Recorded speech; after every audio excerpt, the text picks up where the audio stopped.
Pag nakakita, alisin agad. Hinahanap ko, kasama ko din sa garden. Dadalawa kami din naghahanapan pa. Ayun, oh. Lagi niya yung ginagawa, guys. Na-miss niya yan kasi ilang araw siyang wala dito. May palalakihin ako dito. Balik tayo kay Habi. Ayun, oh, lagi po siya nagtatanggal ng dahon na tuyo.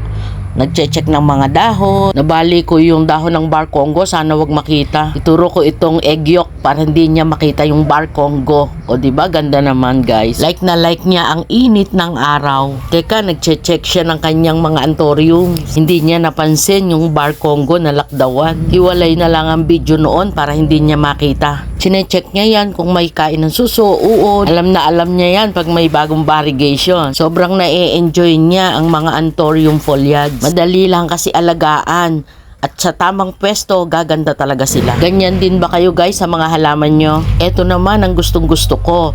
Yung black na malapad ang dahon. Ang ganda kasi pag giant na. Teka, may binalikan pa pala. Ayun, chinek ang Spadex. At may nakita panlaglag na dahon galing sa fern. Pag sasabayan nyo siya ng pag-ikot, maiinip kayo. Malamig na ang kape nyo. Hindi nyo pa naiinom. Kulang talaga ang oras pag nandito kayo sa garden. Maraming dapat gawin. Nagiging busy siya. Sabi nga niya na exercise siya dito at saka ang dami niyang plano. Ayaw niya nang binibidyo kasi alam nyo na nahihiya siya, guys. Tingnan nyo, hindi nga yata siya tumitingin mula pa kanina. Guys, huwag kayong manghinayang natanggalin yung mga dilaw na dahon.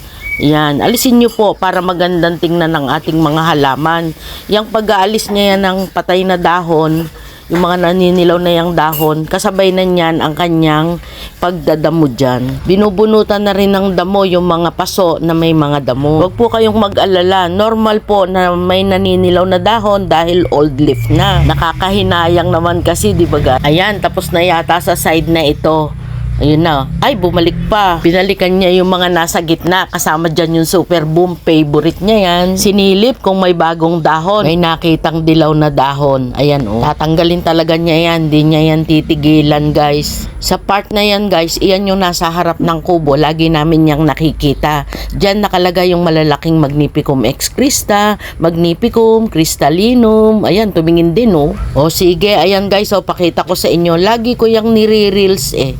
Kasi nagagandahan din talaga ako. May clary dyan. May mga Spadex na yan, no? Ang lalaki, guys, ng dahon. Gustong gusto nila yung pwesto nila ngayon. Yan, may siri pa nga dyan, eh, oh. Nasilip nyo po ba yung Borsi aurea? Sold na po yun. Naiinip na ba kayo? Hindi pa rin tapos. Meron pa pala dyan, oh. Tara, puntahan natin. May itinuturo, oh. Ah, si Mother Egg Yolk. Ayan po, may sulo yan na 3. May Mother Egg Yolk na po tayo para hindi lagi tayong bibili. Ay, naku, guys, tatapusin na natin dito. Pag sumunod tayo sa kanya, mawawalan tayo ng trabaho. Thank you for watching.